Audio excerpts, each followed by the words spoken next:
অথচ আমির জামাত গ্যারান্টি দিয়েছেন চুরি থাকবে না, শুধু পায়খানা না, ৩৬,০০০ কোটি না, ৩৬ পয়সাও চুরি হবে না। 10 বছরের জন্য ছেড়ে দেন দেশটা। আপনারা ওনার সাথে একমত কিনা? কারা কারা ওনাদের হাতে দিতে চান দেখি? লিল্লাহে তাকবীর। সম্মানিত উপস্থিতি, আজকের এই ঐতিহাসিক সিরাতুন নবী সাল্লাল্লাহু আলাইহি সাল্লাম মাহফিলে এখন বিশেষ আকর্ষণ হিসেবে বক্তব্য পেশ করবেন, আলোচনা পেশ করবেন এদেশের হাজার হাজার মানুষের হৃদয়ের স্পন্দন মুফতি আমির হামজা। মুফতি আমির হামজা, নারায়ে তাকবীর।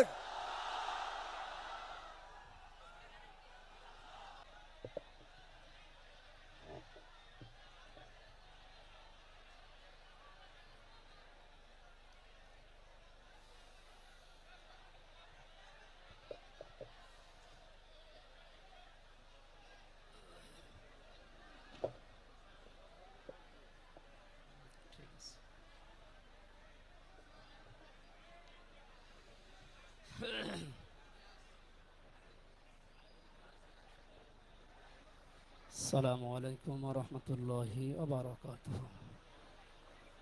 কেমন আছেন আপনারা? অনেক সময় বসে আছেন, একটু দাঁড়ান, দাঁড়িয়ে এরপরে বসেন। একটু দাঁড়ান, একটু দাঁড়িয়ে এরপরে বসেন।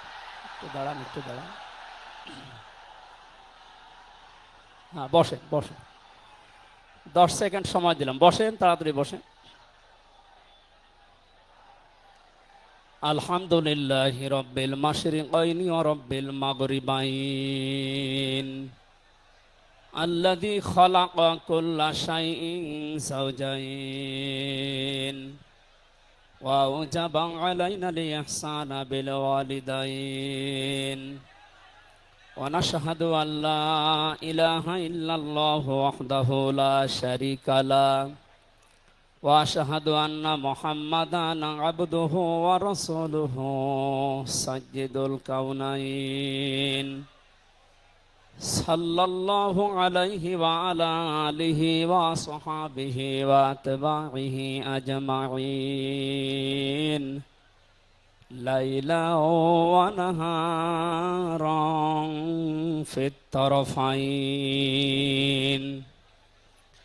فقد قال الله تعالى في كلامه المجيد وبرهانه التوحيد জবান খুলে পড়েন আউযু বিল্লাহি মিনাশ শাইতানির রাজিম বিসমিল্লাহির রহমানির রহিম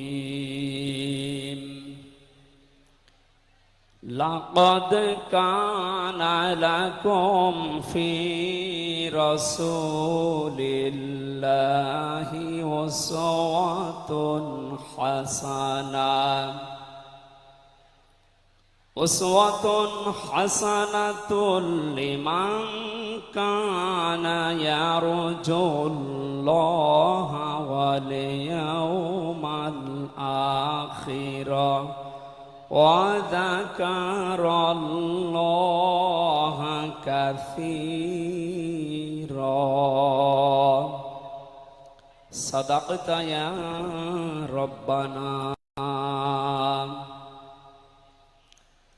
عن أبي هريرة رضي الله تعالى عنه قال قال النبي صلى الله عليه وسلم من مات ولم يخزو ولم يحدث به نفسه مات على شعبة من النفاق رواه مسلم.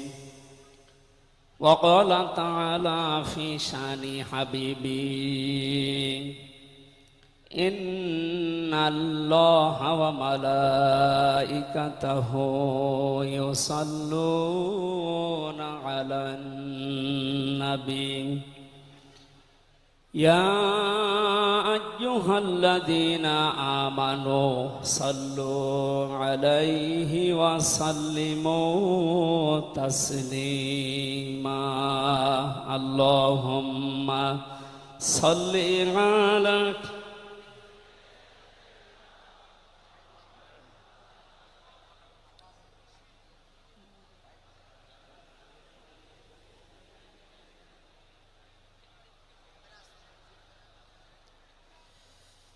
আলহামদুলিল্লাহ জাতীয় সিরাত উদযাপন কমিটি ঐতিহাসিক সরোয়ার্দী উদ্যান ঢাকা বিশ্ব মানবতার মহান বন্ধু মুহাম্মদুর রাসূলুল্লাহ সাল্লাল্লাহু আলাইহি ওয়াসাল্লামের জীবন চরিত্র সম্পর্কে আলোচনার এই পবিত্র অনুষ্ঠানের সম্মানিত সভাপতি বিশিষ্ট আলেমে দ্বীন জনাব মাওলানা আবু তাহের জিহাদি দামাত বারকাতুহুমুল আলিয়া, মাহফিলের প্রধান অতিথি আন্দরকিল্লা শাহী জামে মসজিদের সম্মানিত খতিব আওলাদে রসুল আল্লামা আনোয়ার হোসাইন তাহের আল জাবের আল মাদানী মাদ্দাজিল্লুহুল আলিয়া, সম্মানিত অতিথিবৃন্দ, মঞ্চে বসা জাতীয় নেতৃবৃন্দ, সামনে বসা মুসলমান ভাইরা, পর্দার আড়ালের সম্মানিতা মা এবং বোনেরা, প্রশাসনের ভাইরা, প্রাণ প্রিয় ঢাকাবাসী, সবাইকে নিয়ে মহান রব্বুল ইজ্জাত আল জালালের দরবারে শুকরিয়া জানাচ্ছি, যিনি মহামানবের জীবন চরিত্র সম্পর্কে আলোচনার এই পবিত্র অনুষ্ঠানে আমাদেরকে হাজির হওয়ার তৌফিক দিলেন। জবান খুলে বলছি আলহামদুলিল্লাহ। কথা বলার প্রথমে আমি স্মরণ করছি 2024 সালের আগস্টের 5 তারিখ পর্যন্ত যারা মুক্তভাবে কথা বলার পরিবেশ তৈরি করে দেওয়ার জন্য নিজের জীবন পর্যন্ত দিয়ে গেলেন, শাহাদতের সর্বোচ্চ মাকাম আল্লাহ যেন তাদেরকে দান করেন। আমরা কিছু ভিডিও দেখতে পাচ্ছি, অনেকে বলছে তারা শহীদ হয়নি, তারা নিজেদের বুককে গলির সামনে, অস্ত্রের সামনে পেতে আত্মহত্যা করেছে। তারা কাদের কাছ থেকে কি পেয়ে কি খেয়ে কথা বলছেন আমি জানি না। কোরআনে কারিমে আল্লাহ তাআলা 1500 বছর আগে জানিয়েছে। শহীদ এ শব্দটা আমাদের এই বাংলাদেশ, ভারত, পাকিস্তানে যেভাবে ব্যবহার হয়, এটা এত সস্তা বিষয় না, অনেক দামি বিষয়। শহীদদের ব্যাপারে কথা যেন মানুষ উল্টা পাল্টা না বলে, এজন্য মানুষের মুখের উপরে আল্লাহ নোটিশ জারি করে দিয়েছে। আল্লাহ পাক বলেন, ওয়ালা তাকুলু লিমান ইউকতালু ফি সাবিলিল্লাহি আমওয়াত বাল আহইয়াউন ইনদা বাল আহইয়াউ ওয়ালাকিন লা তাশউরুন। সূরা বাকারার 154 নম্বর আয়াতে আমি যতগুলো তাফসীর পড়েছি, সব মুফাসসির আয়াতের ব্যাপারে একই বক্তব্য দিয়েছেন। আল্লাহ পাক তামাম দুনিয়ার সব মানুষের মুখের উপরে নোটিশ দিয়েছেন, ওয়ালা তাকুলু, কেউ এ কথা বলবা না যে মানুষগুলো আমি আল্লাহর জন্য জীবন দিয়েছে, এরা মারা গেছে, কথা কখনো বলবা না। কারণ তারা জীবিত এবং তারা, তোমরা এই বিষয়টা বোঝো না, উপলব্ধি করতে পারো না। মুখের পরে মানুষ যেহেতু অন্তর দিয়ে ধারণা করতে পারে, এজন্য আল্লাহ হৃদয়ের উপরে, অন্তরের উপরেও নোটিশ দিয়েছেন, ওয়ালা তাহসাবান্নাল্লাযীনা কুতিলু ফি সাবিলিল্লাহি আমওয়াতা বাল আহইয়াউন ইনদা রাব্বিহিম ইরযাকুন।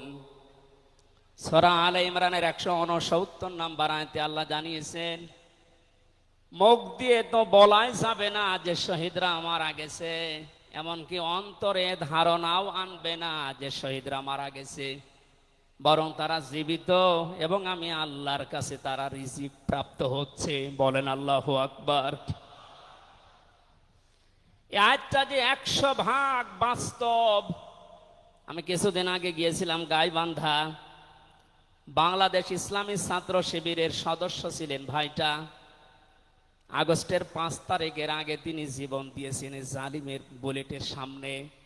শহীদ সাব্বির হোসাইন, 1 মাস পরে তার কবর ভেঙ্গে গিয়েছিল এই বৃষ্টির পানিতে। তাজা রক্ত কবর থেকে বের হতে দেখা গিয়েছে। একটা মানুষ যদি খাবার না খাবে তাহলে রক্ত পেল কোথায়? এজন্য এগুলো যারা ছড়াচ্ছেন, আমরা আশা করব এই বিষয়গুলো আর সামনে নিয়ে আসবেন না। আমরা কোরআনে কারিমের আয়াতের উপরে 100% বিশ্বাস করি এবং এ কথা বলি, জালেমের জুলুমের সামনে যারা নিজের জীবন পর্যন্ত দিয়ে গেলেন আগস্টের 5 তারিখের আগ পর্যন্ত, প্রত্যেকেই শহীদ যাদের ঈমান আছে, এবং আল্লাহ তাদেরকে যেন শাহাদাতের সর্বোচ্চ মাকাম দান করেন। বলেন আমিন। কোথায় ছিলাম আমরা আর কোথায় আছি এখনো বাস্তবতা টের পান না। কিছুদিন আগে বাংলাদেশ জামাত ইসলামের কেন্দ্রীয় আমিরে জামাত ডক্টর শফিকুর রহমান কুষ্টিয়াতে গিয়েছিলেন। প্রায় 5000 মানুষকে নিয়ে তিনি একটা অনুষ্ঠান করলেন। যারা 16 জন শহীদ হয়েছিল কুষ্টিয়ায়, বাংলাদেশ জামাত ইসলামের পক্ষ থেকে 2 লক্ষ করে টাকা তাদের পরিবারের হাতে তিনি তুলে দিলেন। প্রায় 2.5-3 ঘন্টা এই অনুষ্ঠানগুলো আমরা দেখলাম। বলেন তো, আগস্টের 5 তারিখের আগে 5000 না, এরকম মানুষ যদি 5 জন এক জায়গায় হয়তো 14টা মামলা হয়ে যেত। কোথায় ছিলাম আমরা আর কোথায় এখন পৌঁছিয়েছি, এরপরও যদি এটাকে কেউ নিয়ামত মনে না করে। গতকালকের একটা জরিপ আমি পেয়েছি, বাংলাদেশে 100 জনের 14 জন এখনো পর্যন্ত, আপা আপনি ঘাবড়াবেন না, আমরা নরম হয়ে যাই, এ দলে আছে। 100 জনের কতজন? 100 জনের 28 জন এখনো পর্যন্ত থালা নেওয়ার জন্য খুব তাড়াতাড়ি করছে। আমি নাম নাই নিলাম। আনন্দের বিষয়, 100 জনের 58 জন মানুষ এখন চাচ্ছে এদেশে আল্লাহর বিধান দিয়ে জমিনটা চলুক। আগস্টের 5 তারিখ খুব বেশি দিন যায়নি। এই কয়েকদিনের ব্যবধানে যদি এই অবস্থা সৃষ্টি হয়, এই জন্য আমার মনে হচ্ছে এদেশের অনেক মুনাফিকেরা বুঝে ফেলেছে বিষয়টা, এজন্য খুব তাড়াতাড়ি করছে যে থালা আমাদের হাতে দেন। আমার দাদা একটা গল্প বলতেন। এক লোক বিবাহ করার পরে বাসর রাতে বউকে রেখে একটু বাইরে গেছে। দাদি শাশুড়ি এসে বলছে, আমার কিন্তু পতি চাই, তুমি কি করবা আমি জানি না। নতুন বউ ডাক দিয়ে বলছে, দাদি শাশুড়ি আমার একটু সময় দেন, আপনার পতি হবে, অসুবিধা নেই। শাশুড়ি এসে বলছে, বৌমা আমার কিন্তু নাতি চাই। ঠিক আছে, আমার সময় দেবেন তো। দেবর আর ননদ এসে বলছে, ভাবি আপনি কি করবেন আমরা জানি না, আমাদের কিন্তু ভাতিজা চাই।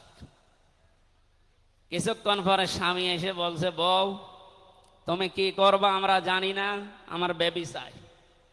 বউ মাথা উঁচু করে বলছে, তোমরা কি সব পাগলের বংশ? আমার এখনো কিছুই হয়নি, এরপরে 10 মাস 10 দিন সময় লাগবে, তারপরে কারো বেবি চাই, কারো ভাতিজা চাই, কারো নাতি চাই, সব হবে। আমারে তো সময় দেবেন নাকি? 15.5 বছরে যে জঞ্জাল তৈরি হয়ে আছে, 1-1.5 মাসে পরিষ্কার করা সম্ভব? আপনি কি মনে করেন? যারাই দায়িত্ব পেয়েছে ছাত্র জনতার হাত থেকে, দেশের মানুষের হাত থেকে, তাদেরকে তো একটু সময় দেবেন নাকি?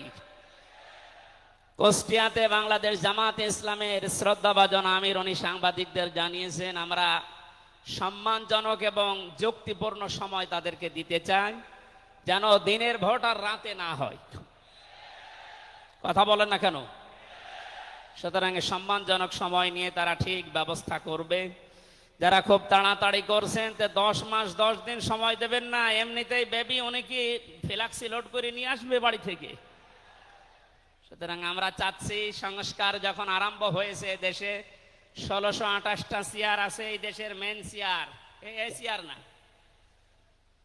যিনি পালিয়েছে তার চেয়ার থেকে শুরু করে এদেশের ওসি সাহেবের চেয়ার পর্যন্ত আপনি গণনা করবেন 1628টা চেয়ার হয়। আমরা চাই খুব তাড়াতাড়ি যারা দায়িত্বে আছেন এই 1628টা চেয়ার যেন খুব তাড়াতাড়ি পরিবর্তন করা হয়, কারণ এগুলো সব ওই জালেমদের দোষ। এগুলো পাল্টিয়ে বৈষম্যের শিকার হয়ে 15.5 বছর যারা ওএসডি হয়েছিলেন, যারা নিজেদের চেয়ার পর্যন্ত পৌঁছাতে পারে নাই, আমরা চাই তাদেরকে এই সমস্ত জায়গাগুলোতে দেওয়া হোক। জালেমদেরকে আল্লাহ হেদায়েত দেয় না, তার বাস্তব প্রমাণ কালকের একটা কল রেকর্ড। একজনের জন্মদিন নাকি গোপালগঞ্জে পালন করতে দেয়নি এক ওসি সাহেব, এই জন্য বাইরের দেশ থেকে তাকে হুমকি দিচ্ছে যে তার নাম লিস্ট করে রাখো, আমি যদি কোনোদিন আসি তার খবর করব। আমি কথাটা শোনার পরে মিলালাম, আল্লাহু লা ইয়াহদিল কওমাজ জালিমিন। আল্লাহ যে ইহদি দিয়েছেন মোজারে, বর্তমান ভবিষ্যৎ, প্রেজেন্ট ফিউচার, আল্লাহ তাআলা জানিয়েছেন যে আমি জালেমদেরকে হেদায়েত দিচ্ছি না, দেবও না। কালকের কল রেকর্ড শোনার পরে আমার মনে হচ্ছে ওনার কপালে হেদায়েত নেই এবং আল্লাহ দেবেও না। নয়তো এত কিছু হওয়ার পরেও এই লোকটা হুমকি দিতে পারে, আপনার বিশ্বাস হয়? হেদায়েত চাই না, কারণ আমরা হেদায়েত চাইলেও আল্লাহ দেবেন না। জালেমদের হেদায়েত দেবেন না আল্লাহ নিজে জানিয়েছেন, কারণ জালেমদের বিরুদ্ধে মামলা দায়ের করবে আল্লাহ নিজে। এটা আমি বানালাম। সূরা শূরা 25 নম্বর পারা 6 নম্বর পৃষ্ঠার 13 নম্বর লাইনের 42 নম্বর আয়াতে আছে, ইন্নামাস সাবিলু আলাল্লাযিনা ইয়াযলিমুনান নাস ইলা আখির আয়া। আল্লাহ পাক বলেন, অবশ্যই আমি আল্লাহ নিজে মামলা দায়ের করব, কেস করব, অভিযোগ দাখিল করব তাদের বিরুদ্ধে যারা মানুষ হয়ে মানুষের বিরুদ্ধে জুলুম করে। আল্লাহ ইয়াজলিমুন আল মুসলিমুনা দেননি যে মুসলমানদের উপরে যারা জুলুম করে, ইয়াজলিমুন আন নাস দিয়েছেন যারা মানুষের উপরে জুলুম করে, অত্যাচার করে। এরা আমির হামজার মামলার আসামি না, এরা সরাসরি আল্লাহর মামলার আসামি। 1628 জন যারাই ছিলেন আর আপনারা কিন্তু বাংলাদেশের কারো মামলার আসামি না, সবাই এখন আল্লাহর মামলার আসামি। মামলার বাদী যত বড় হয় মামলা তত কঠিন হয় এবং জামিন পাওয়াও তত কঠিন হয়। আপনারা জানেন আমি 3টি বছর জেলে ছিলাম। আমার যে মামলা ছিল, আমার মনে হয় যদি সাজাও লাগিয়ে দিত সর্বোচ্চ 3 মাস। কিন্তু মামলার বাদী যেহেতু একেবারে আল্লাহর ওলি, এই জন্যে বহুবার মামলা সিএমএম কোর্ট, জজ কোর্ট, হাইকোর্টে ওঠার পরও বলে না, হবে না। এই কয়েকদিন আগে মামলা আমার সব খারিজ হয়ে গেছে। আমি মনে করলাম মাননীয় আদালতকে প্রশ্ন করি যে আমার এই মামলা তো আপনার কাছে 3 বছর ছিল, এতদিন তো কিছুই করেননি, হঠাৎ এখন বলছেন কোনো দোষ নেই, সব বেকসুর খালাস করে দিলাম। মামলাটা হাতে নিয়ে উনি বলছে এর ভেতরে তো কোনো মাল ম্যাটারেস নেই, কি দিয়ে বিচার করব, সব বাদ দিয়ে দিলাম। তো এতদিন এই কথা বললে তো আমার 3 বছর জেলে থাকা লাগে না। উনি এইটাই বলতো যে হুজুর আমার হাত বাঁধা ছিল। কি বাধা ছিল? এখন যেহেতু হাত খোলা, ন্যায় বিচার করতে পারছেন, আমরা চাই এদেশে যত চেয়ার আছে সব হাত যেন আবু সাইদের মতো এভাবে খোলা থাকে। এভাবে হাত খোলা চান না? কিয়ামতের আগে কোন জালেম এদেশের চেয়ারে আর আসতে পারবে না ইনশাআল্লাহ। সতর্ক থাকা লাগবে আমাদের। এজন্য যারা তাড়াহুড়া করছেন আপনারা একটু শান্ত হন, আগে 10 মাস 10 দিন সময় দেন, বাসর হোক। কথা বলেন না কেন? আমি আর নিচে নামলাম না। আল্লাহ আপনাদেরকে সম্মতি দান করুন, আমিন। দরুদ আর সালাম পড়ছি আমাদের নবী মুহাম্মদুর রাসূলুল্লাহ সাল্লাল্লাহু আলাইহি ওয়াসাল্লামের প্রতি। আজকে সেই বিকাল 3টা থেকে শুরু করে রাত 9টা পর্যন্ত এদেশের পতিত দশা আলেমদের মুখে, ইসলামিক চিন্তাবিদদের মুখে এবং জাতীয় নেতৃবৃন্দের মুখে আপনারা নবীর সিরাত সম্পর্কে বিভিন্ন কথা শুনতেছেন। আমি লাইভ দেখছিলাম। আমার আজকের আলোচনার বিষয় রাসূল সাল্লাল্লাহু আলাইহি ওয়াসাল্লাম কেন একমাত্র আদর্শ। এই পয়েন্টের উপরে কোরআন শরীফ থেকে, হাদিস থেকে আমি 18টা পয়েন্ট বের করেছি।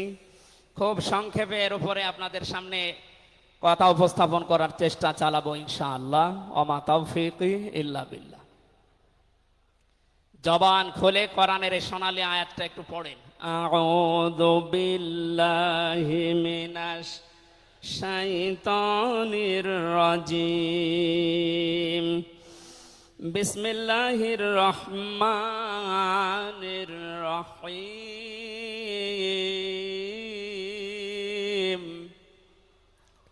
লাকাদ কানা লাকুম ফি রাসূলিল্লাহি উসওয়াতুন হাসানাহ। সাদাকতা ইয়া রব্বানা। সূরা আহজাব 21 নম্বর আয়াতের প্রথম অংশ আমরা তেলাওয়াত করলাম। আমার আলোচনার বিষয় হচ্ছে বিশ্বনবী কেন একমাত্র আদর্শ। এ পৃথিবীতে বহু মানুষকে আমরা আদর্শের সৈনিক হওয়ার ঘোষণা দিতে শুনি। তারা স্লোগান পর্যন্ত দেয়, আমরা সবাই অমক সেনা, ভয় করি না বুলেট বোমা। আজকের আলোচনার পরে এটা ক্লিয়ার হবে।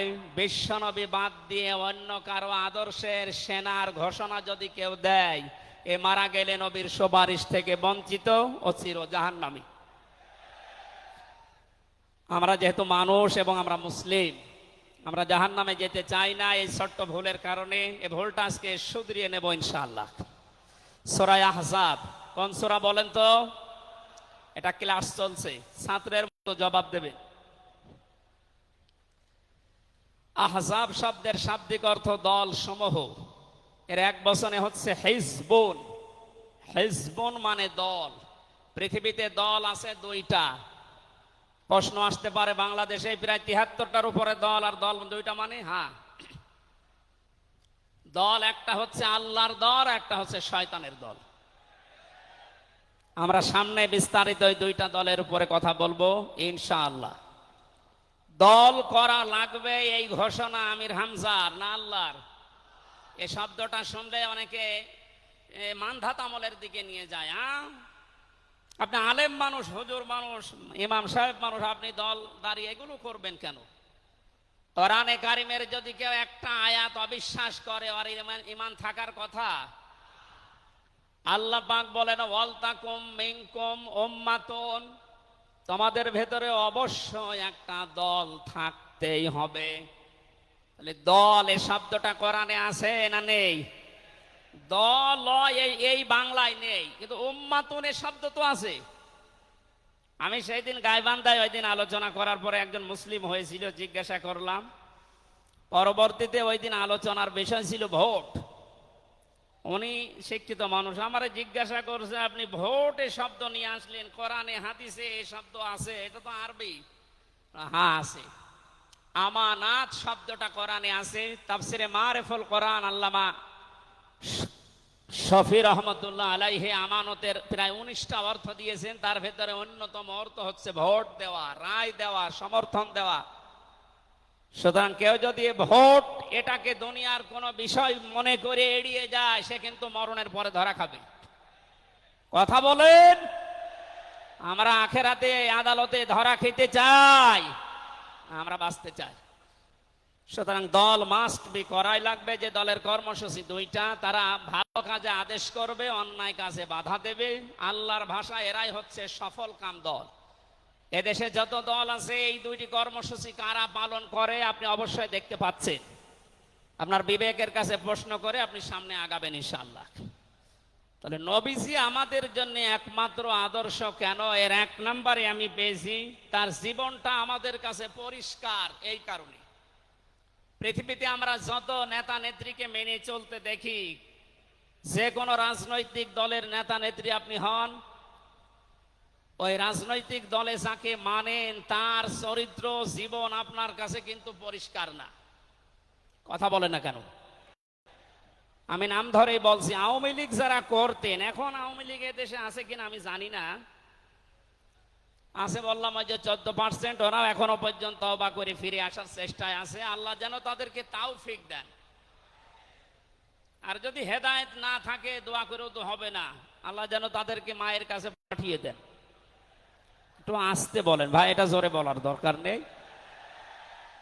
জীবনী পরিষ্কার হওয়ার কথা বলছিলাম। যারা করতেন আওয়ামী লীগ, বলেন তো আপনার বিবেকের কাছে, শেখ হাসিনা জীবনে কোনোদিন একটা মিথ্যা কথা বলেনি, এ গ্যারান্টি আপনি দিতে পারবেন? না না, এই কথা বলা ভুল হয়ে গেল। ওনার সারা জীবনে কোনো সত্য কথা আছে কিনা আমার সন্দেহ। আমার এই 33 বছর বয়সে তো আমি কোনো সত্য কথা ওনার কাছ থেকে শুনলাম না। কথা বললেই মিথ্যা কথা বল, ওটা নয় বাদ দিলাম। আমি আর একজনের ধরি, বিএনপি যারা করেন, খালেদা জিয়া জীবনে একটা মিথ্যা কথা বলেনি, এ কথা আপনি গ্যারান্টি দিতে পারবেন? জামাত ইসলাম যারা করে তারা এ কথার গ্যারান্টি দিতে পারবেন যে মরহুম শহীদ মতিউর রহমান নিজামী জীবনে মিথ্যা কথা বলেনি? বলেন না। চরমনাই পীরের মুরিদ যারা, তারা কি গ্যারান্টি দিতে পারে সৈয়দ রেজাউল করিম জীবনেও মিথ্যা কথা বলেনি?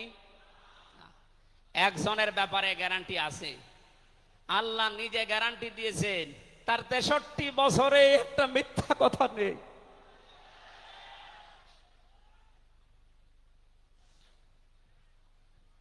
এই জন্য বিশ্বনবী আমাদের একমাত্র আদর্শ হওয়ার কারণ এই যে জীবনে 63 বছরে একটাও মিথ্যা কথা বলেননি। জোরে বলেন আল্লাহু আকবার।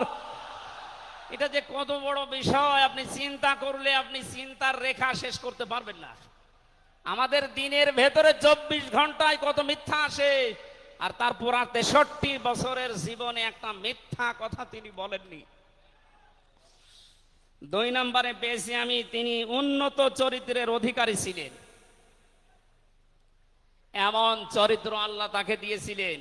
আমি 3 জন নবীর নাম পেয়েছি, আল্লাহর নামের সাথে তাদের নাম আল্লাহ মিলিয়ে দিয়েছেন। হযরত ইসমাঈল আলাইহিস সালামকে আল্লাহ ডাক দিয়েছিলেন গোলামিন হালিম, আমার সহনশীল বান্দা। হযরত ইসহাক নবীকে আল্লাহ বলেছিলেন গোলামিন আলিম, আমার জ্ঞানী বান্দা। আর মুহাম্মদুর রাসূলুল্লাহকে আল্লাহ ডাক দিয়েছেন ওয়া ইন্নাকা লাআলা খুলুকিন আযীম। জোরে বলেন আল্লাহু আকবার। বৃষ্টি হচ্ছে না বাইরে? এখানে ওঠাউঠি করেন কেন? বসেন বসেন।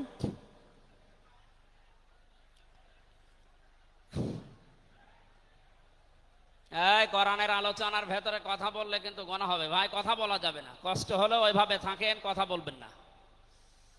3 নম্বরে পেয়েছি আমি সূরা ইউনূসের 58 নম্বর আয়াতে আল্লাহ তাআলা জানিয়েছেন বিশ্ব নবী তোমাদের জন্য একমাত্র আদর্শ হওয়ার কারণ তিনি শ্রেষ্ঠ সম্পদ।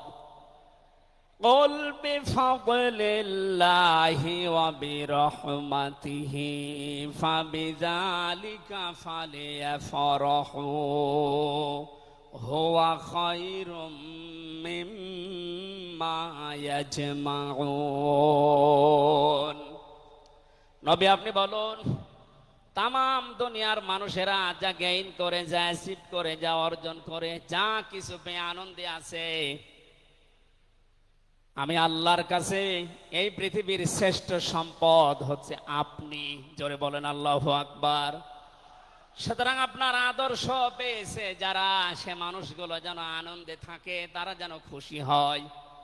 এই জন্য আগস্টের 5 তারিখের আগ পর্যন্ত এদেশের 100 জনের মাত্র 15 জন মানুষ বিশ্ব নবীকে একমাত্র আদর্শ মানতেন। তারা খুশি ছিলেন, রাজি ছিলেন। মাত্র 1 মাস কয়েক দিনের ব্যবধানে এই যে 100 জনের এখন 58 জন মানুষ বিশ্ব নবী ছাড়া আর কাউকে বুঝতে চাচ্ছে না। সময়টা যেতে দেনে দেশের 100 জনের 100 জন মানুষ চাইবে বিশ্ব নবী ছাড়া কারো আদর্শ মানি না। ওকে সংক্ষেপ করছে, আমাদের প্রধান অতিথি এসে পড়েছেন। এই জন্যে 4 নম্বরে পেয়েছি এই পৃথিবীর ময়দানে বিশ্বনবী মুহাম্মদুর রাসূলুল্লাহ হচ্ছেন আল্লাহর পক্ষ থেকে আমাদের জন্য, বিশেষ করে মুমিনদের জন্য সবচাইতে বড় অনুগ্রহ। সূরা আলে ইমরানের 164 নম্বর আয়াতে আল্লাহ ঘোষণা দিচ্ছেন, লাকাদ মান্নাল্লাহু আলাল মুমিনিনা ইয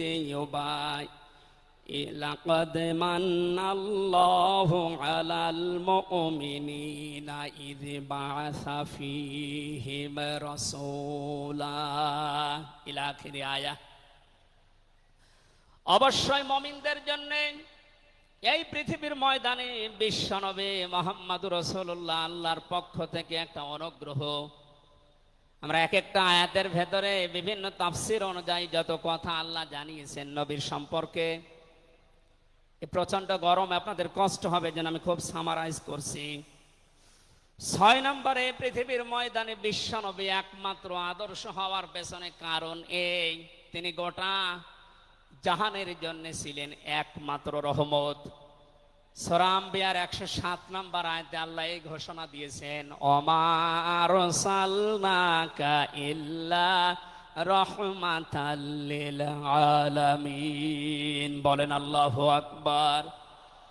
আল্লাহ আলম বলেন না যে শুধু পৃথিবীর জন্য, আলামিন যত জগৎ আল্লাহ বাজিয়েছেন আর যত জগতে আল্লাহর যত সৃষ্টি আছে, এতানাজ্জালুল আমরু বাইনাহুন্না, প্রতিটি জগতে ওই সৃষ্টি অনুযায়ী আল্লাহর বিধিবিধান নাজিল হচ্ছে। যেখানেই যেই সৃষ্টি আছে প্রত্যেকটা সৃষ্টির জন্য মুহাম্মদুর রাসূলুল্লাহ হচ্ছেন আল্লাহর পক্ষ থেকে রহমত। বলেন সুবহানাল্লাহ। সেই রহমতকে হযরতে হালিমাতুস সাদিয়া চিনেছিলেন। কোলে নেওয়া থেকে শুরু করে বাড়ি পর্যন্ত যেখানে নিয়ে গেছেন, সিরাত ইবনে হিশাম বলছে সব জায়গায় হালিমাতুস সাদিয়া বিশ্ব নবীর মাধ্যমে আল্লাহর রহমত পেয়েছিলেন। সিরাত বিশ্বকোষের ভেতরে পেয়েছি, আল্লাহর নবীকে হযরতে হালিমাতুস সাদিয়া যেদিন কোলে তুলে নিলেন, হযরতে হালিমা বলেন আমার স্তনে দুধ ছিল না, মুহাম্মদুর রাসূলুল্লাহকে কোলে নেওয়ার সঙ্গে সঙ্গে আমার স্তন দুইটাই দুধে পরিপূর্ণ হয়ে গেছে। আমি ডান স্তন তাকে দিলাম, তিনি পান করলেন, বাম স্তন তাকে দিয়েছি, সঙ্গে সঙ্গে তিনি মুখ বের করে নিলেন। হযরতে হালিমা বলেন আমি একবার, দুইবার, তিনবার মুহাম্মদুর রাসূলুল্লাহর মুখে আমার স্তন দিয়েছিলাম, তিনবারই মুহাম্মদ সাল্লাল্লাহু আলাইহি সাল্লাম স্তন থেকে মুখ বের করে নিয়েছেন। চোখের ইশারা দিয়ে যেন আমাকে বসাতে চাই, মা হালিমা জোর করেন কেন? ডান স্তন এটা আমার অধিকার ছিল, আমি পান করেছি। বাম স্তন এটা আমার অধিকার না, আমি জানি আপনার একটা সন্তান আছে, তার নাম আব্দুল্লাহ, এটা আমার দুধ ভাই আব্দুল্লাহর অধিকার। ও মা হালিমা, পৃথিবীতে আমি ভাইয়ের হক নষ্ট করার জন্য আসি না, এসেছি ভাইয়ের হক ফিরিয়ে দেওয়ার জন্য। ঢাকাবাসী যেই নবী মায়ের কোলে বসে ভাইয়ের হক নষ্ট করেন নাই এই রবিউল আউয়াল মাসে, সেই নবীর উম্মত আমরা এখন যারা দাবি করছি, অধিকাংশ গুলোই দেখতে পাই যত বড় হচ্ছি তত ভাইয়ের হক মারার জম হচ্ছি। এটা তো রবিউল আউয়ালের শিক্ষা ছিল না। হযরতে হালিমা বলেন তাকে যে গাধার উপরে তুললাম দুর্বল ছিল, সঙ্গে সঙ্গে সবল হয়ে গেছে। বাড়িতে পৌঁছাতে দেরি, কুয়ায় পানি ছিল না, কুয়া ভর্তি হয়ে গেছে। খেজুর গাছে খেজুর ছিল না, বিশ্বনবী মুহাম্মদুর রাসূলুল্লাহ যেহেতু রহমত, আমার খেজুর গাছে খেজুর পরিপূর্ণ হয়ে গেছে। সুতরাং ওনাকে যেখানেই নেওয়া হয় সেখানে যদি রহমত আসে, আমাদের এই মাথা থেকে পা পর্যন্ত, রান্নাঘর থেকে আন্তর্জাতিক জীবন পর্যন্ত, আজকের এই সিরাত অনুষ্ঠানে যদি সিদ্ধান্ত নিয়ে যেতে পারি সব জায়গায় তাকে ছাড়া কাউকে মানব না, অবশ্যই আল্লাহ পাকে 56,000 বর্গ মাইল রহমত বরকত দিয়ে ভরে দেবেন। কথা বলেন ঠিক কিনা? আল্লাহ যেন এটা দেন আমাদের মাধ্যমে, বলেন আমিন। 6 নাম্বারটা 7 নাম্বারটা খুব গুরুত্বপূর্ণ, এইটার ব্যাখ্যা করার জন্য আমি 8-10 মিনিট সময় নিলাম, একটু খেয়াল করবেন। বিশ্বনবী আমাদের একমাত্র আদর্শ, এই কারণে 7 নাম্বার পয়েন্টে আমি কোরআন থেকে নিয়েছি।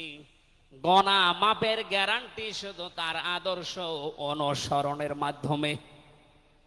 পৃথিবীতে বহু মানুষ আছে, বহু বিশ্ব নেতার দাবি অনেকে করছে, অনেকে বিশ্ব মানবতার দাবি করছে, অথচ বিশ্ব নেতা হওয়ার জন্য যে 7টা কোয়ালিটি লাগে আমরা অধিকাংশ মানুষের ভেতরে পাই না, আন্দাজে শুধু ঢোল বাজায়।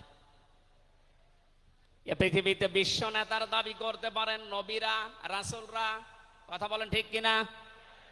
এই পৃথিবীতে বিশ্ব নেতৃত্ব দেওয়ার দাবি করতে পারে নবী রাসূলরা, এ কথার সাথে একমত আছেন? আমরা একজন নবীর নাম বলছি, হযরত ঈসা রূহুল্লাহ। তিনি জন্মের পরে তার জাতির লোকেরা তাকে অবৈধ, হারামজাদা, এরকম উল্টা পাল্টা নাম দিয়ে ডাকতো। হযরতে মরিয়ম আলাইহিস সালামের কাছে যখন জিজ্ঞাসা করেছে জাতির লোকেরা বিয়ে হয়নি, সন্তান পেলে কোথায়, খুব খেয়াল করে শুনবেন। হযরতে মরিয়ম ইশারা দিয়েছিলেন দোলনার দিকে, ফাশারাত ইলাইহি ক্বালু কাইফা নুকাল্লিমু মান কানা ফিল মাহদি সাবিয়্যা। তিনি ইশারা দিয়ে বললেন, এই যে দোলনায় যে ছেলেটা আছে ওকে জিজ্ঞাসা করো ওর জন্মের পরিচয় বলতে পারবে। ওরা বলছে ছোট্ট বাচ্চা কথা বলবে কি করে? সঙ্গে সঙ্গে দোলনা থেকে হযরতে ঈসা তার এই জাতির লোকের এই কথার উত্তর দিয়েছেন, জবাব দিয়েছেন, ক্বালা ইন্নী আবদুল্লাহ আতানিয়াল কিতাবা ওয়া জাআলানি নাবিয়্যা ওয়া জাআলানি মুবারাকান আইনামা কুনতু ওয়া আওসানি বিস-সালাতি ওয়াজ-যাকাতি মা দুমতু হাইয়্যা। বলেন আল্লাহু আকবার।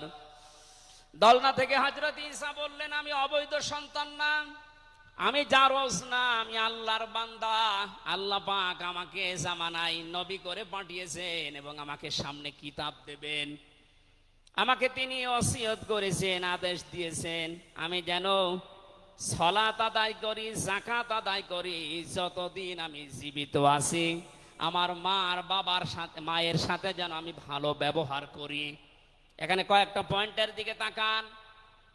হযরতে ঈসা তিনি নিজের পরিচয় দিতে গিয়ে প্রথমে বললেন, আমি আব্দুল্লাহ, আল্লাহর বান্দা। আল্লাহ আমাকে জামানার নবী করে পাঠিয়েছেন এবং কিতাব সামনে আমাকে দেবেন। আজ পৃথিবীর ময়দানে যারা বিশ্ব নেতা হওয়ার কথা জানায়, যাদেরকে দাবি করা হয়, দেখেন তো এ মানুষগুলোর বাবা এক ধর্মের, মা আর এক ধর্মের। জন্ম আপনার আগে বৈধ হওয়া লাগবে, এরপরে বিশ্ব নেতা। যে 7টা পয়েন্ট আছে আয়াতের তাফসিরে, অত জোরে বলার দরকার নেই, আপনি বুঝলেই হবে। বিশ্ব নেতা হওয়ার জন্য প্রথম কোয়ালিটি থাকবে, আপনার জন্ম হওয়া লাগবে বৈধ। এ পৃথিবীর প্রত্যেকটা নবীর জন্ম ছিল বৈধ, কোন নবী অবৈধ না, কথা বলেন। অথচ এখন অনেককে এমন দাবি করে আকাশে তোলা হচ্ছে যার মা এক ধর্মের, বাবা আর এক ধর্মের। আমি বাকি 6টা নাই বললাম। ঢাকাবাসী, এবার আসেন তো সূরা আলে ইমরানের 131 নম্বর আয়াতের এই ব্যাখ্যাটা বলার জন্য আমি এই আশপাশে যাচ্ছিলাম। বিশ্ব নবীকে অনুসরণ করলে জীবনের গোনা মাপের গ্যারান্টি দিয়েছেন কে? এতদিন আয়াত যেভাবে শুনেছেন ওইভাবে না, যেহেতু এখন ডিজিটাল যুগ, ডিজিটাল কায়দায় শোনা লাগবে। কুল ইন কুনতুম তুহিব্বুনাল্লাহা ফাত্তাবিউনি ইউহিব্বুকুমুল্লাহ ওয়া ইয়াগফির লাকুম যুনুবাকুম আল্লাহু গফুরুর রহিম।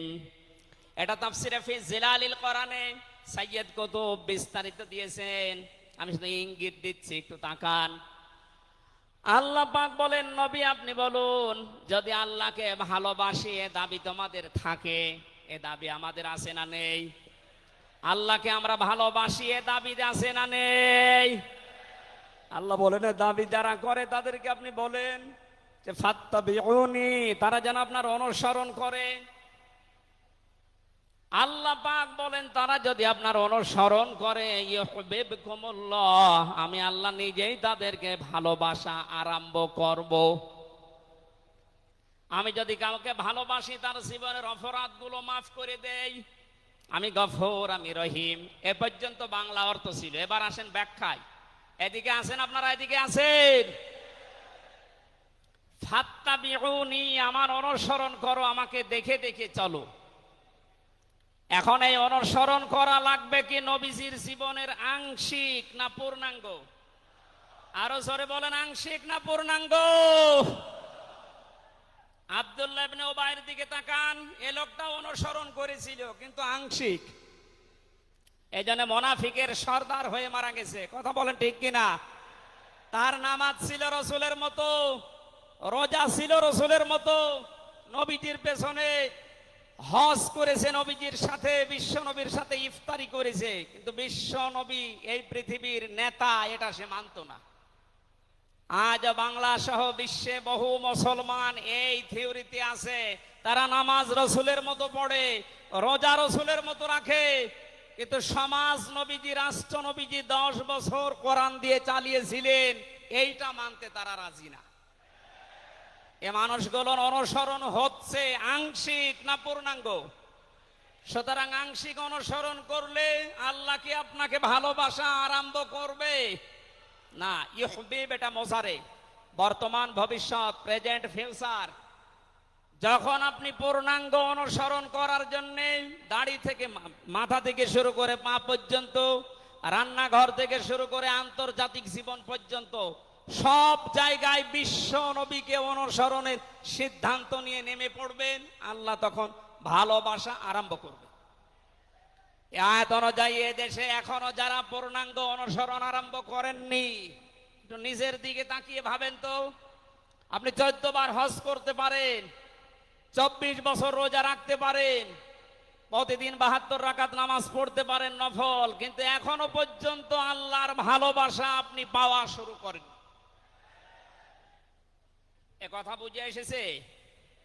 সুতরাং আমাদের অনুসরণ হবে কি আংশিক না পূর্ণাঙ্গ?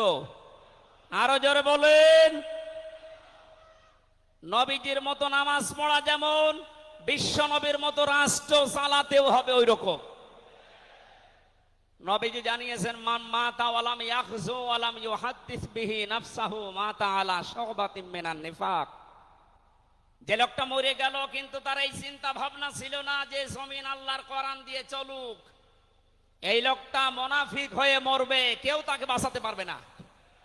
অথচ এই হাদিসটা সামনে নিয়ে বাংলাদেশে আমরা এখনো অনেককে নামাজ পড়া, রোজা রাখা, দাড়ি রাখা, জুব্বা গায়ে দেওয়া মানুষকেও মুনাফিক হয়ে মরার সম্ভাবনা দেখতে পাচ্ছি। কথা বলে ঠিক কিনা? সুতরাং আমরা চাই নবীজি যেভাবে নামাজ পড়েছিলেন, বিশ্ব নবী যেভাবে রাষ্ট্র চালিয়েছিলেন, ওইভাবে আমাদের এই দেশটাও 10 বছর চলুক। আমিরে জামাত ডাক্তার শফিকুর রহমান কয়েকদিন আগে ঘোষণা দিয়েছেন, 15 বছর লাগবে না, মাত্র 10টা বছর আমাদের হাতে দেন, আমরা গ্যারান্টি দিতে পারি এ দেশের মানুষকে। 9টা পয়েন্ট ওখানে উনি দিয়েছেন, সবগুলোর বাস্তবায়ন করে এই 16 কোটি মানুষকে উনি দেখাবেন। এটাকে আজ অনেকে রাজনীতি মনে করে উল্টাপাল্টা দিকে নিয়ে যাচ্ছেন। আমার বিশ্ববিদ্যালয়ে থাকাকালীন এক দুষ্টু বন্ধু ছিল, 10 বছর নবী কোরআন দিয়ে রাষ্ট্র চালিয়ে বলতে পেরেছিলেন, খায়রুল কুরুনি করনি, আমার যুগ শ্রেষ্ঠ যুগ। আমাদের দেশটা 53 বছর স্বাধীন হয়েছে, 1 বছরও কোরআন দিয়ে চলেছে। এই জন্য তো কোনো জিনিস নিরাপদ না। আমার ছোট দাদা উনি বলছিলেন যে হজে যাওয়ার পরে দেখি একটা ঘড়ি পড়ে আছে, মোবাইল ঘড়ি। চিন্তা করলাম নেব না, মনের ভেতরে ভয়, যদি ধরা পড়ে যায় তাহলে তো মানুষ এ দেশে তো ধরা পড়লে আবার হাত কেটে দেবে, দেশে যাওয়ার পরে মানুষ বলবে হাজী সাহেব চোর। এই ভয়তে নিলাম না। কি করি, অতক্ষণ দাঁড়িয়ে থেকে কেউ নেয়ও না, কারো পায়ের নিচে পড়ে আবার নষ্ট হয়ে যাবে। তুলে নিলাম এদিক ওদিকে তাকিয়ে। হারানো জিনিস যেখানে জমা দেয় ওই জায়গায় জমা দিলাম। ওনারে জিজ্ঞাসা করলাম, ভাই মোবাইলের দাম কেমন হবে? উনি আমারে বলছে, ইয়া হাজিউল হজ্জা তাই না বেলা দোকা, হে হাজি দেশ কোথায়? দাদা বলে, যে তুমি বাংলাদেশ। বাংলাদেশ থেকে এসেছি। আপনার বাংলাদেশের টাকার মান অনুযায়ী এই ঘড়ি মোবাইলের এটা দাম হবে ৭২,০০০ টাকা। কত? ৭২,০০০ টাকার মোবাইল পড়ে আছে, ঘড়ি কেউ নিচ্ছে না। এদেশে থাকবে? বলেন। সাধারণ মানুষের কাছে থাকা দূরের কথা, দরবেশের কাছে থাকবে ৩৬,০০০ কোটি টাকা। আমার মনে হয় আমার ৩৩ বছরের জীবনে গণনা করে শেষ করতে পারবো না। পদ্মা সেতু আর একটা বানিয়ে এখনো ৪,০০০ কোটি টাকা রাষ্ট্রে থেকে যেত। কথা বলেন। দরবেশ যদি এই করে, যেগুলো ধরবেশ ওগুলোর চরিত্র কি বলেন? এই জন্য এই বন্ধুটা আমারে বলছিল, আমি রামজা, আমি কুষ্টিয়া থেকে যাচ্ছিলাম ঢাকাতে, একটা নর্মাল কোচে চড়ে হঠাৎ আমার পেটে গন্ডগোল। সিরাজগঞ্জ রোড পার হওয়ার পর ড্রাইভারকে বললাম যে ভাই একটু দাঁড়ান, আমি নেমে যাব, আমার পেটে গন্ডগোল। ড্রাইভার বলছে গাড়ি থামবে না, একেবারে জায়গা মতো থামবে। আপনার যদি বেশি অসুবিধা হয় তো পেছনে সিট খালি আসে, বসে বসে আল্লাহ আল্লাহ করেন। ও বলছে আমার পেটে গন্ডগোল, কি আল্লাহ আল্লাহ থামে? পেছনে যে দেখি কয়েকটা সিট খালি পড়ে আছে, ওই যে পলিথিন দেয় বমি করার জন্য, একটা নিলাম। 2 সিটের মাঝে বসে ওই কাজ করলাম। চিন্তা করলাম এটা যদি রেখে চলে যায় তাহলে আমার তো বদনাম হয়ে যাবে। পকেট থেকে একটা সাদা রুমাল ছিল, ওইটা বের করলাম, টাইট করে বাঁধলাম। পেছনের জালানা খুলে ফেলে দেব, আল্লাহর ইশারা পেছনে আসছিল মোটরসাইকেলওয়ালা। পড়বে কি পড়বে একেবারে মোটরসাইকেলের সামনে। ও বলছে জালনা দিয়ে তাকিয়ে আছি, দেখলাম মোটরসাইকেলওয়ালা এদিকে ওদিকে তাকিয়ে। ও মনে করছে নতুন রুমালে থপ করে পড়লো কি। এ রুমাল যখন নতুন, ভেতরের জিনিসও মনে হয় নতুনই হবে। ও বলে তুলে নিল। ও বাড়ি যে টের পাবে যে কোন নতুন জিনিস। এই জন্য বলছে হামজা, আমাদের দেশে পায়খানা পর্যন্ত নিরাপদে নেই, এর বাস্তব প্রমাণ আমারটা।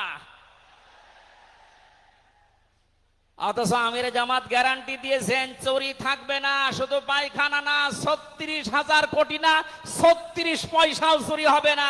10 বছরের জন্য ছেড়ে দেন দেশটা। আপনারা ওনার সাথে একমত কিনা? কারা কারা ওনাদের হাতে দিতে চান দেখি, লিল্লাহে তাকবীর।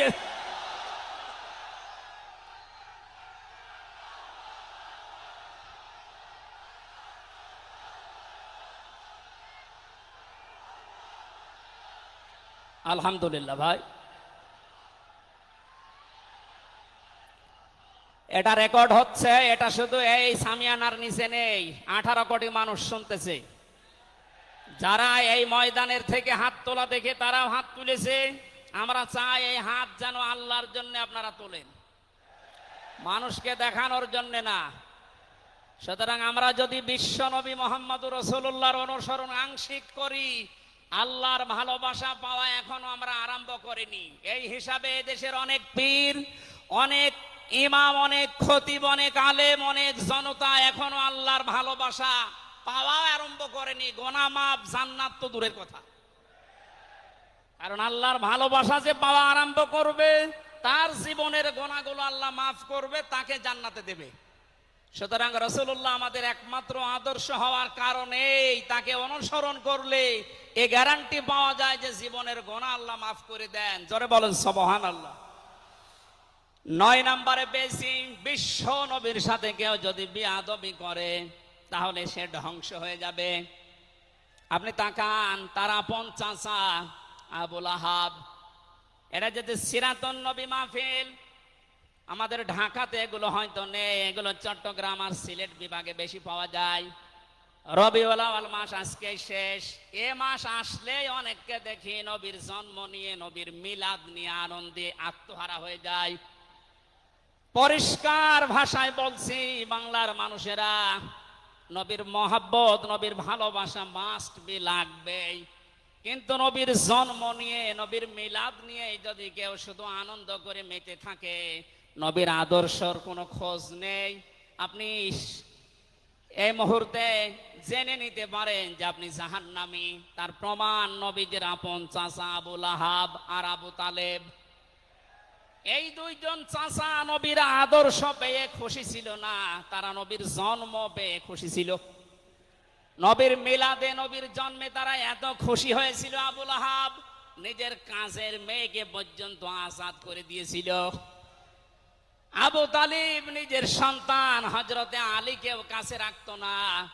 আল্লাহর নবীর জন্মে লোকটা এত বেশি খুশি হয়েছিল, যতদিন পর্যন্ত তার আন্ডারে ছিল নবীজি, ততদিন নিজের ছেলে বাদ দিয়ে বিশ্ব নবীকে কাছে রেখে ঘুমাতো। অথচ তাদের পুরা দুইজনের জীবন আমি পড়ে দেখেছি। দুইজন চাচা, বিশ্বনবী মোহাম্মদ রাসূলুল্লাহর দুইজন চাচা শুধু নবীর জন্ম মিলাদ নিয়ে আনন্দে ছিল, আদর্শ পেয়ে তারা আনন্দ করে নাই, মেনে নেয় নাই, জন্য দুইজনেই জাহান্নামী। বলেন নাউজুবিল্লাহ।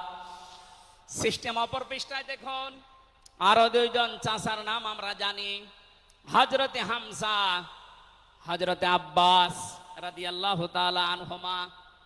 এই দুইজন চাচা শুধু নবীর জন্মে মিলাদে খুশি ছিলেন না, তারা নবীর আদর্শ পেয়ে খুশি হয়েছিলেন। এই জন্যে দুইজনেই জান্নাতি। বলেন সুবহানাল্লাহ। হযরতে হামজা, হযরতে আব্বাস যে জান্নাতে গেছে কোনো সন্দেহ আছে? আল্লাহ কোরআনের আয়াত নাযিল করেছেন তাদের নামে, রাদিয়াল্লাহু আনহুম ওয়া রাদু আন। আল্লাহ পাক বলেন আমি তাদের উপরে রাজি হয়ে গেছি যেমন তারা আমার উপরে রাজি। সুতরাং হযরতে আব্বাস, হযরতে হামজা দুইজনেই নবীর আদর্শ মানার কারণে জান্নাতি। আমরা এদের মতো হতে চাই। বলেন আমিন। এখানে একটা কথা আছে, হযরতে হামজা আব্বাস রাদিয়াল্লাহু তাআলা আনহু, তিনি কিন্তু অনেক আগে মুসলমান হয়েছিলেন গোপনে, কিন্তু প্রকাশ করেননি। এই মাসলাটা বলছি এই কারণে, 152 জন সমন্বয়কের ভেতরে 108 জন বাংলাদেশ ইসলামী ছাত্র শিবিরের নেতা এবং পরীক্ষিত কর্মী। তারা আজ অনেক জালেম এবং অনেক মুনাফিক পর্যন্ত, এমন অনেক আলেম নামে জালেম পর্যন্ত এই বিষদগার করছে। নাম যেহেতু দেখেছে ছাত্র শিবির, এই জন্য তাদের চুলকানি। কেন ওরা এতদিন পরিচয় প্রকাশ না করে এই কাজ করলো? ওরা মুনাফিক, ওরা শয়তান। যেখানে বিশ্বজিতের মতো হিন্দু সে রেহাই পায় না, সেখানে পরিচয় দিয়ে মার খাবে। সুতরাং সাদিক সাহেব এবং এস এম ফরাদ ভাই সহ যারা পরিচয় গোপন করে এই জালেমের বিদায়ের জন্য বিপ্লব আমাদেরকে এনে দিয়েছেন, তাদেরকে প্রত্যেক থানায়, জেলায়, রাজধানীতে সংবর্ধনা দেওয়া দরকার। তারা এটা এমনিতেই করে নাই, তারা হযরতে আব্বাসের জীবন থেকে করেছে। অথচ হযরত আব্বাস রাসূলের বিরুদ্ধে বদরের ময়দানে বিরুদ্ধে যুদ্ধ করার জন্য আবু জাহেলের পক্ষ নিয়ে গিয়েছিল, অথচ তিনি ওই সময় মুসলমান। তার মানে নিজের পরিচয় গোপন করে বাস্তবতার নিরিখে স্থান কাল পাত্র বেদে একটা কৌশল, এটা একটা হেকমা। ও জীবনে কোরআনই পড়ে নাই, হাদিস পড়ে নাই, ও ফতোয়া দিচ্ছে যে এ হচ্ছে মুনাফিক। এই জন্য ওনারা যা করেছে, আমি এখানে 9টা পয়েন্ট এনেছিলাম। সাদিক সাহেব ভাই সহ, এস এম ফরাদ ভাই সহ 108 জন যা করেছে, সব নবীদের থেকে, নবীর মাদের থেকে, নবীর সাহাবীদের থেকে, নবীদের চাচার থেকে শিক্ষা নিয়ে এই হেকমতটা অবলম্বন করেছে। আল্লাহ তাদেরকে যেন সর্বোচ্চ মাকাম দান করেন। বলেন আমিন।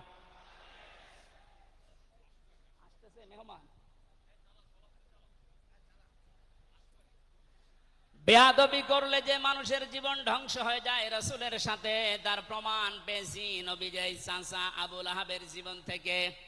বিশ্ব নবী যখন সাফা মারওয়া এই পাহাড়ের উপরে উঠে দাওয়াত দিচ্ছিলেন, এই লোকটা ডাক দিয়ে বলেছে, তাব্বালাকা লিহাজা জামাতানা ইয়া মুহাম্মদ, হে মোহাম্মদ তুমি ধ্বংস হয়ে যাও।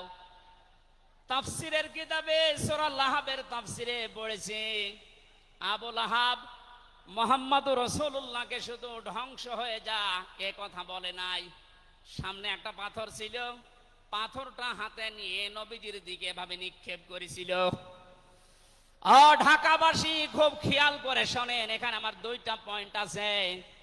আবু লাহাব ১৫০০ বছর আগে মুহাম্মদুর রাসূলুল্লাহর দিকে যে পাথর নিক্ষেপ করেছিল, তাফসিরে ফি জিলালিল কোরআন মুফাসসির লিখেছেন সাইয়্যিদ কুতুব যে নবীজির সামনে পাথরটা পড়েছিল, নবীজির শরীরে লাগে নাই। আল্লাহ পাক সঙ্গে সঙ্গে তার জন্য কোরআনের আয়াত নাজিল করলেন, শুধু এই হাতের জন্য না। তাব্বাত ইয়াদা আবি লাহাবি ওয়া তাব।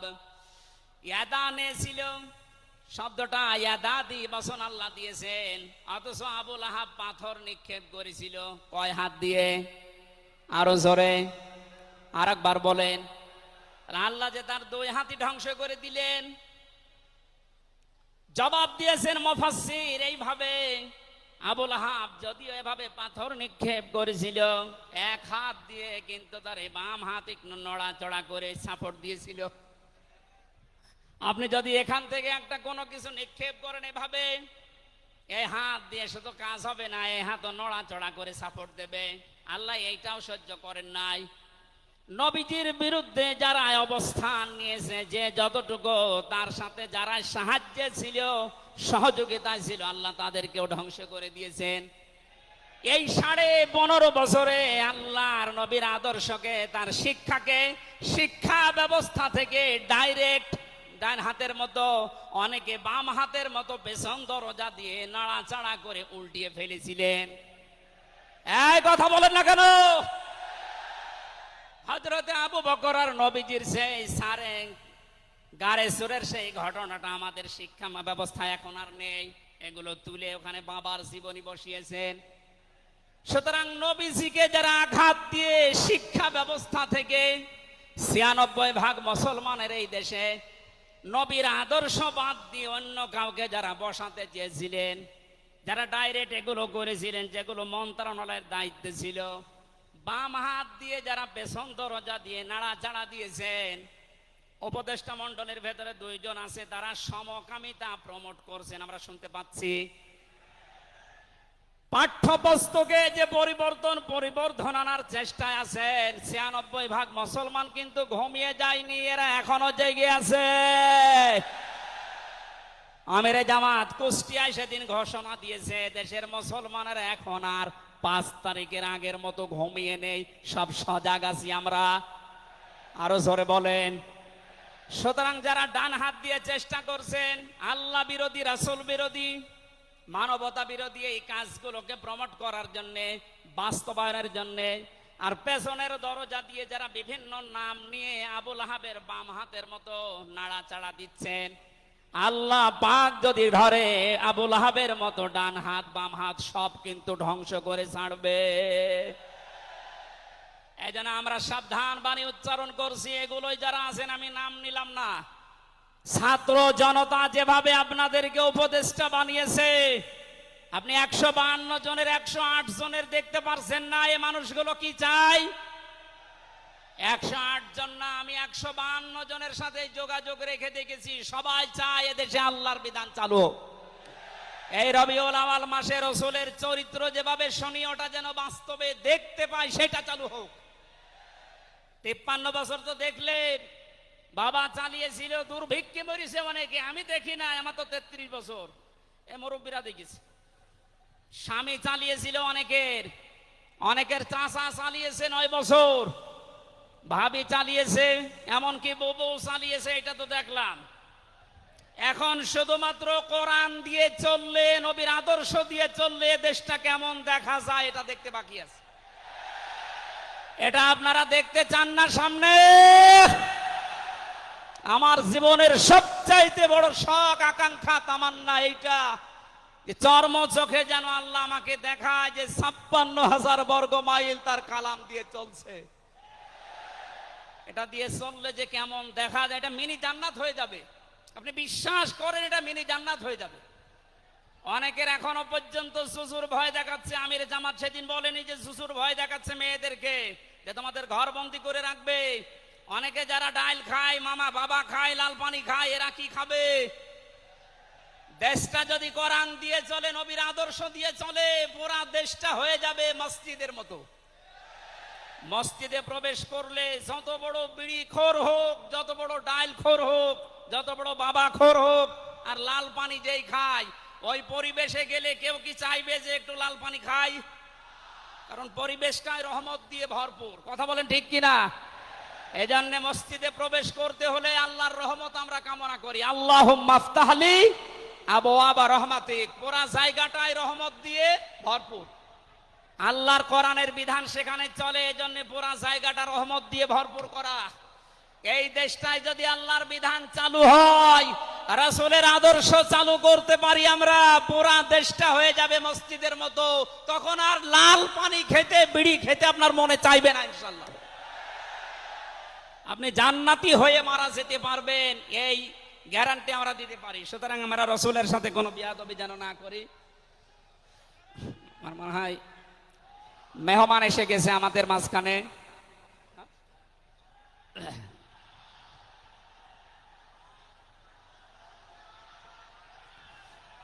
লিল্লাহি তাকবীর। আওলাদে রাসূলের আগমন, আওলাদে রাসূলের আগমন। আমাদের মাহফিলের প্রধান অতিথি আওলাদে রাসূল আল্লামা আনোয়ার হোসাইন তাহের আল জাবেরি আল মাদানী মাদ্দাজিল্লাহুল আলী আমাদের মাঝে এসে গেছেন। আমরা যে প্রচন্ড গরমে আপনারা কষ্ট পাচ্ছেন, এবং উনি যেহেতু এসে গেছে, এখন আর কথা বলা মনে হয় ঠিক হবে না। আমি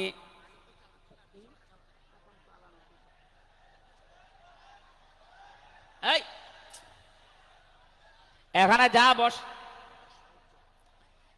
যা বসা আছে সব আমার উস্তাদের উস্তাদ। এই জন্য আমি কথা বলতে চান, পয়েন্টগুলো শেষ করছি। 10 নম্বরে পেয়েছি তিনি শরীয়ত প্রণেতা। হ্যাঁ বললে হালাল, না বললে হারাম, সুতরাং তার সম্মান অনেক বেশি।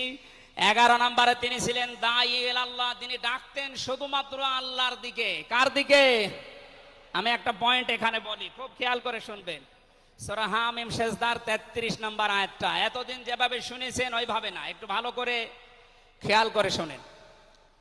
আল্লাহ পাক বলেন, ওমান আহসানু কাওলাম মিম্মান দাআ ইলাল্লাহি ওয়া আমিলা সালিহান ওয়া ক্বালা ইন্নানি মিনাল মুসলিমিন। ওই লোকটার কথার চাইতে আর উত্তম কথা কে বলে দুনিয়ায়? যে লোকটা আল্লাহর দিকে মানুষকে ডাকে, নিজে ভালো ভালো কাজের আঞ্জাম দেয়, আর নিজে পরিচয় ওপেন করে যে আমি একজন মুসলমান। আমি কি? বাংলার মুসলমানেরা, আপনি আয়াতের দিকে 3টা বিষয় খেয়াল করেন।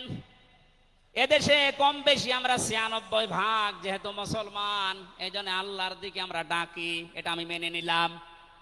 2 নম্বরে ভালো ভালো কাজের আঞ্জাম আমরা নিজের জায়গা থেকে,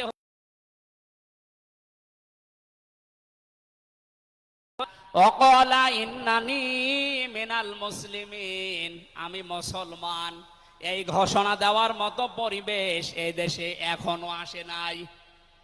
কথা বলেন। এখন এমন জায়গা অনেক আছে যেখানে আমি মুসলমান, এ কথা বলা এখনো সম্ভব না। সুতরাং আয়াতের 3 নাম্বার, এটা যদি বাস্তব এই চর্মচোখে দেখতে চান যে আমি মুসলমান, এই পরিচয় দিয়ে আমি এই পৃথিবীতে টিকে থাকতে চাই, তাহলে এই দেশটা কোরআনের হাতে দেওয়া লাগবে, মাস্ট বি। কথা বলেন ঠিক কিনা? সুতরাং আমাদের এখন থেকে ডাক হবে কোনো পীরের দিকে না, কোনো বাবার দিকে না, আমাদের একমাত্র ডাক হবে আল্লাহর দিকে। জোরে বলেন আমিন। 12 নম্বরে বেশি তিনি যুদ্ধবন্দীদের সাথে এমন ভালো আচরণ করতেন। ইয়ামামার একজনের নাম পড়লাম হাদিসের পাতায়, বিগ লিডার ছিলেন এই লোকটা, সামামা ইবনে ওয়াসাল রাদিয়াল্লাহু তাআলা আনহু। বদরের ময়দানে তিনি ধরা পড়লেন। সাহাবীরা তাকে বেঁধে রেখেছে মসজিদের ভেতরে খুঁটির সাথে। নবীজি এসে বললেন, সামামা কেমন লাগে তোমার, কি আচরণ আমার কাছে আশা করো? লোকটা বলে, মোহাম্মদ সাল্লাল্লাহু আলাইহি সাল্লাম, আপনি আমাকে মেরেও ফেলতে পারেন, ছেড়েও দিতে পারেন। নবীজি তাকে বললেন, সমামা, এই দুনিয়ায় শেষ দুনিয়া না, আর একটা জগৎ আমাদের সামনে আসে।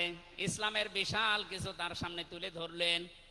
বাড়িতে যাওয়ার পরে নিজের হাতে রান্না করে খাবার পাঠালেন তার জন্যে। দ্বিতীয় দিন আবার তাকে দাওয়াত দিলেন ইসলামের। বিশ্ব নবী নিজে উটের দুধ এক সাহাবীকে দিয়ে দহন করিয়ে গরম করে পাঠালেন। মনে হচ্ছে তিনি জামায় আদর করছেন, অথচ সে লোকটা যুদ্ধবন্দী। একটা যুদ্ধবন্দী মানুষের সাথে বিশ্ব নবীর যে আচরণ, এ পৃথিবী অবাক হয়ে গেছে। অথচ এই 15.5 বছরে যুদ্ধবন্দী না, কারাবন্দী, তাও অন্যায় ভাবে। আরে ভাই, আমার তো 3 বছর পরে যেহেতু মামলা খালাস করে দিয়েছে, আদালত কর্তৃক প্রমাণ হয়েছে যে আমি নির্দোষ, আমার কোনো দোষ নেই, তাহলে আমার মামলার আয়ু থেকে শুরু করে একেবারে ওই উপর পর্যন্ত যিনি পালিয়েছেন, এ পর্যন্ত যারা জড়িত ছিল, আমি চাই তাদের প্রত্যেকে যেন 3 বছর জেলে থাকে। এইটাই ন্যায় বিচার হবে। এই কথা বলে না কেন?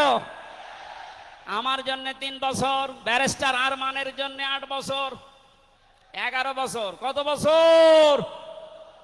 আপনি যে চট করে ঢুকে পড়বেন, আগে 11 বছর থাকেন, এরপরে।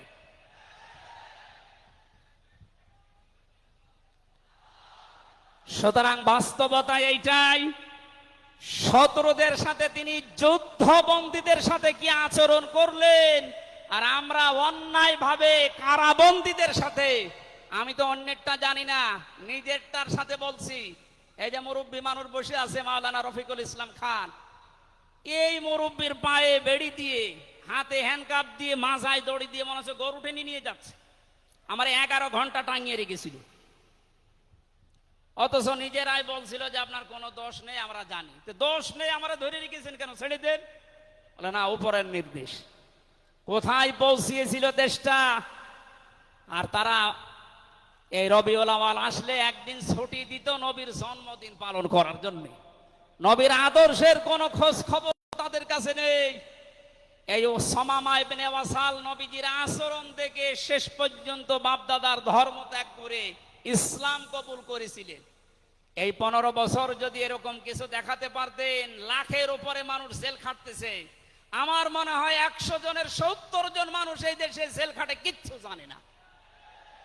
বিশেষ করে 15.5 বছর এই মানুষগুলো আপনার দলে অন্তত না আসলেও আপনার জন্য দোয়া করতো। এরপরে আমি পেয়েছি বিশ্ব নবীকে একমাত্র আদর্শ হওয়ার কারণ তিনি শত্রুদের সাথে এমন আচরণ দেখিয়েছিলেন, পৃথিবীতে ইতিহাস হয়ে আছে। তায়েফে তিনি দোয়া করেছিলেন, আল্লাহুম্মা হাদি কওমি ফাইন্নাহুম লা ইয়ালামুন। 14 নম্বরে পেয়েছি তিনি নবী এবং রাসূলদের নেতা ছিলেন। 15 নম্বরে ছিল তার বক্ষ ছিল উন্মুক্ত। 16 নম্বরে পেয়েছি তিনি ছিলেন লাইট বা আলো। 17 নম্বরে তিনি ছিলেন স্নেহময়, মমতাময়। 18 নম্বরে তিনি ছিলেন কমল হৃদয়ের অধিকারী। এক একটা শব্দের ভেতরে লক্ষ লক্ষ কথা আল্লাহ লুকিয়ে রেখেছেন। রাসূলের জীবনে 1 ঘন্টা 1.5 ঘন্টায় না, কিয়ামত পর্যন্ত যদি কেউ আলোচনা করে, আমি 31টা বিষয় সাজিয়েছি এক একটা পাঠ অনুযায়ী। সুতরাং এরকম যদি শুরু হয় তো 31 দিন একাধারে লাগার কথা আমার এই ক্ষুদ্র জ্ঞানে।